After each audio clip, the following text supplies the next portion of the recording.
So you're thinking of buying a house. Here are the steps that you need to be aware of before you get started.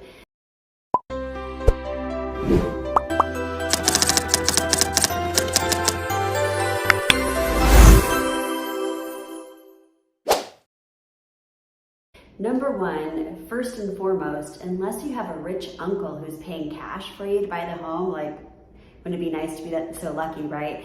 You have to get pre-approved with a lender. What that means is you're going to have to send in your documentation, proof of your income. They're going to pull your credit. You have to have a fairly decent credit score. These days, it should be around 620 FICO score. And there are 3 different credit bureaus that they pull from: Experian, Equifax, and TransUnion. They're going to use the lowest of all 3 scores. So bear that in mind. You're going to need at least probably a 620 FICO score to get a decent rate, to get into a decent loan product. So first step is to get pre-qualified with a lender. If you don't currently know a lender, I'm happy to recommend 1 or 2 to you. I do have a few that I've worked with that are really great as far as communications and getting people approved and actually getting them to the finish line, which is super important. So step 1, get pre-approved. Step 2, you're going to want to hire a realtor. Don't go it alone. Don't call the listing agent directly. Stay away from Zillow. Zillow is going to populate a different agent per each home that you're looking at. You're going to get bombarded by tons of random realtors trying to get your business. Ask around, ask your friends for a good recommendation for a good realtor who has been in the business for a while, who has been through the gamut, has done multiple transactions, and will be able to hold your hand and get you to the finish line and take you through the process from A to Z. So step 2, find a really good realtor. If you'd like a good resource on that, unless you're planning to hire me, of course, or my husband, I can provide some recommendations to you.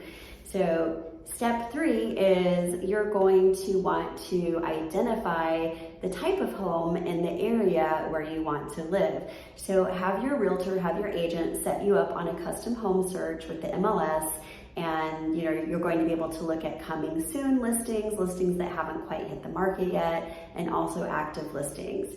So step 4, you're going to go out and actually physically tour these homes. A couple of important questions to ask about the home is, what are the property taxes? This is going to be added on to your mortgage payment. What are the HOA, the homeowners association dues, if anything? This is all going to be tacked into your mortgage payment. So after you go out and look at the homes, you're going to let your realtor know which one you would like to make an offer on. So things to be aware of before you make an offer on a property is you need to know what the market is like in the surrounding neighborhood. Like, is it super competitive?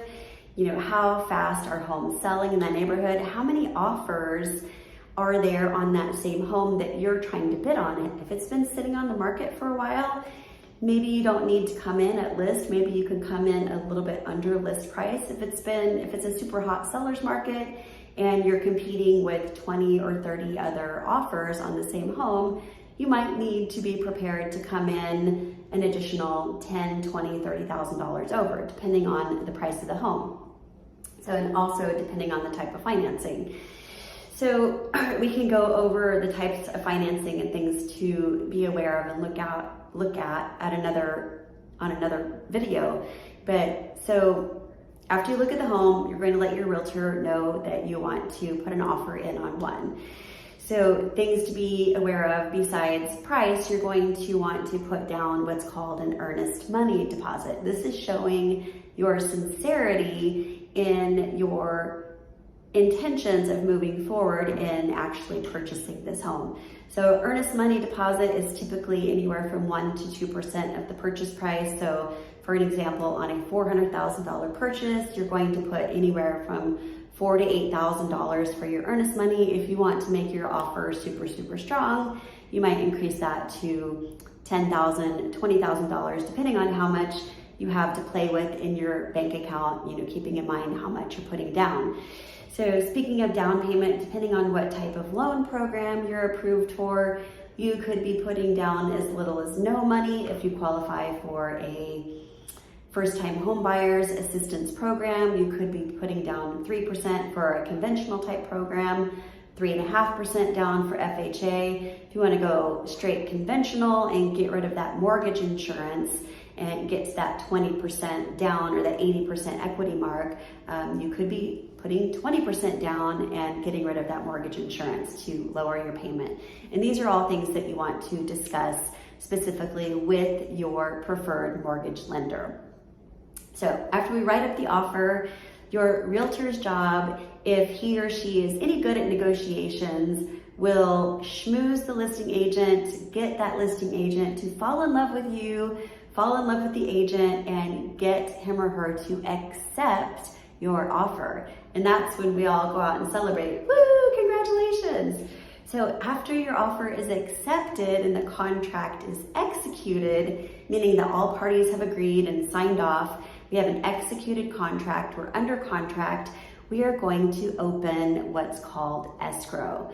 Escrow is a neutral third-party provider, and they are going to be the intermediary between you, the buyer, and the seller. They're going to handle all of the paperwork, all of the money is going back and forth to and fro each party, and then so escrow will be opened. They will get your executed purchase contract.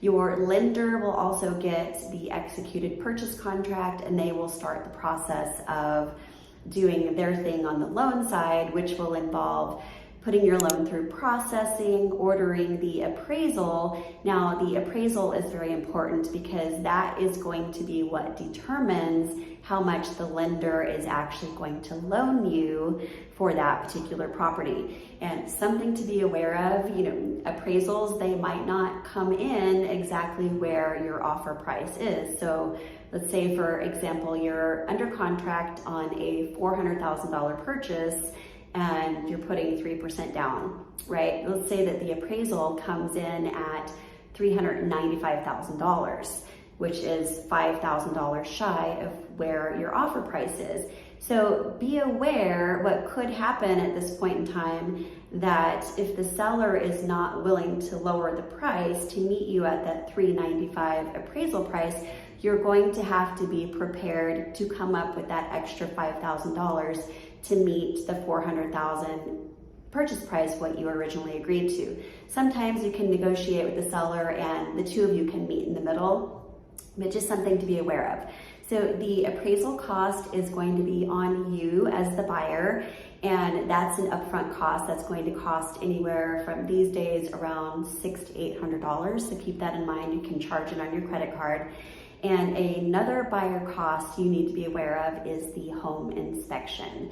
So home inspection is very important, especially if it's an older home. The home inspection, that home inspector is going to do a thorough inspection of, the plumbing systems, the heating and air conditioning systems, garbage disposal, the appliances, electric devices, checking those outlets to see if they're GFIC rated and grounded and all of that kind of stuff. They're going to take a look at, things like observing the foundation. Are there cracks? Could there be possible concerns there that deserve further evaluation? And they're also going to take a quick look at the roof and let you know, hey, you might want to have a professional roofing contractor come take a look at the roof and give you an estimate for repairs or replacement, which is worst case scenario.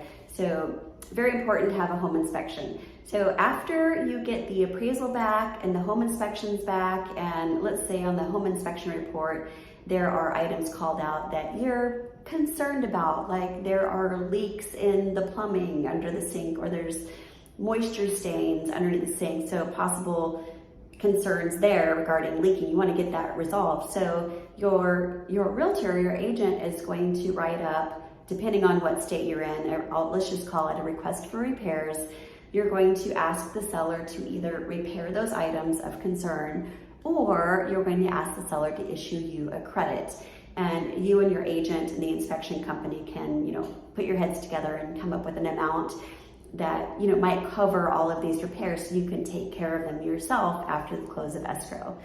So after we get past the appraisal and the home inspection and you decide you're ready to move forward still, we've negotiated all of the repairs and the appraisal gap if that happens, then we just, at that point in time, your lender is going to continue working on your loan full approval. And what that means is it's going to go through the underwriter. The underwriter might ask you for conditions, which could be, hey, I need to see an additional paycheck from you. I need to see a letter of explanation for these credit inquiries on your credit report. Get a verification of employment. There are all kinds of conditions that will need to be cleared before you get to the final exciting stage, which is clear to close.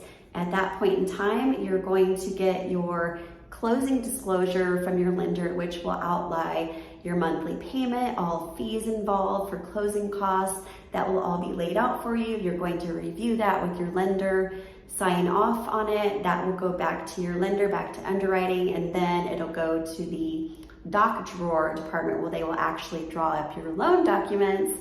And then your escrow company, they will coordinate with you to schedule a time to actually come into the office, or they will send a notary out to you, which is super convenient, and you will sign your loan docs. It's a big freaking novel. It's going to take you probably a solid 30 to 45 minutes to sign all of your loan documents and go through all of that paperwork for you. So after the loan docs are signed, they go back to escrow, everything's cleared off. Your lender is going to fund your loan, meaning they're going to send the amount of money that they're lending you to title and escrow, and then they're going to make the numbers match.